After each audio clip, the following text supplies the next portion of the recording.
Well, hello everybody. My name is Maricel Gomez. And first I would like to ask you to thank you for inviting me to this reunion and for giving me the opportunity to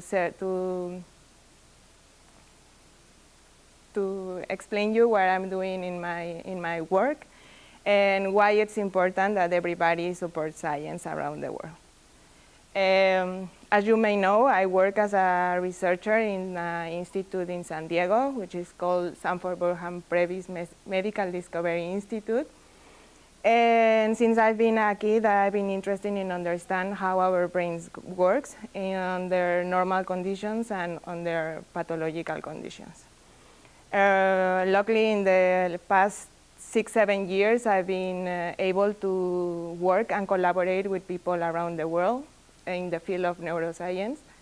And this has given me the opportunity to learn really interesting things about different neurological diseases.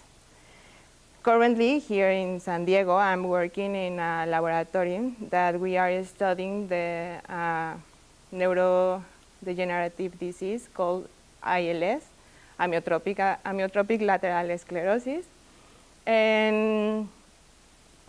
And well, if I show you these pictures, you may recognize these people because of their great achievements, or maybe because they both were diagnosed with ILS.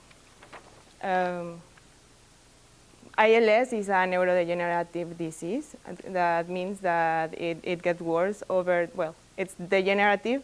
That means that it gets worse over the time. And neuro because it affects a specific type of cells in our body that are called neurons. The neurons are the small bricks or the building bricks of our nervous system that consists in the brain and the spinal cord. And under normal conditions, the neurons in our spinal cord are in charge to receive message from the brain and deliver it to our muscles. That allows us to move or to control all of our voluntary movements.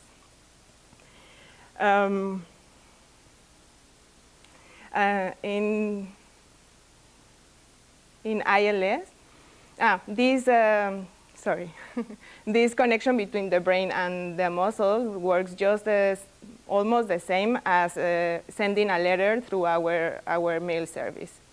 So every time that we want to move our arm, for example, the brain will write a letter, put it in a nice envelope, and send it directly to the muscles through our spinal cord.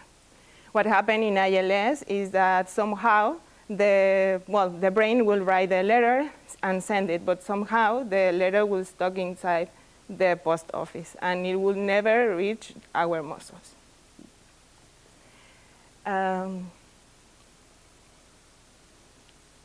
Well, imagine how sad could be that we are not able to kiss our loved ones, or how scary will be that we are noticed that every day our muscles get weaker. So this is what happens in patients with ILS. Unfortunately, today I have to tell you that we don't have the cure for this disease. But we are working really hard to get through it. In my laboratory, we are studying which specific targets that are inside our post office that are stopping the letters to get to the muscles. And we have been testing hundreds of drugs that modulate these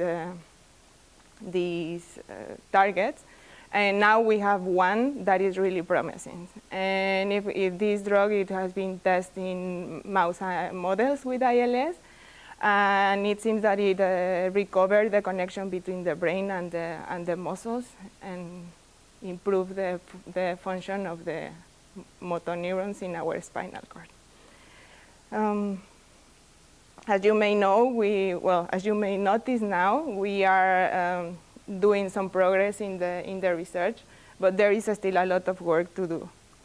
And we need the help of everybody to to fight against this disease and other diseases that are affecting people around us.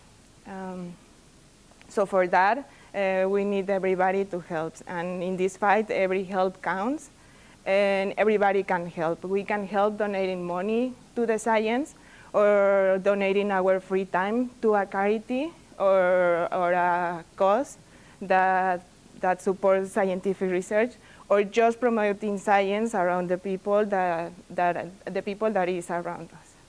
So I just have to tell you, to ask you to help me keep fighting against the disease, and thank you again for having me here, and I will be happy to answer your questions. I didn't cry.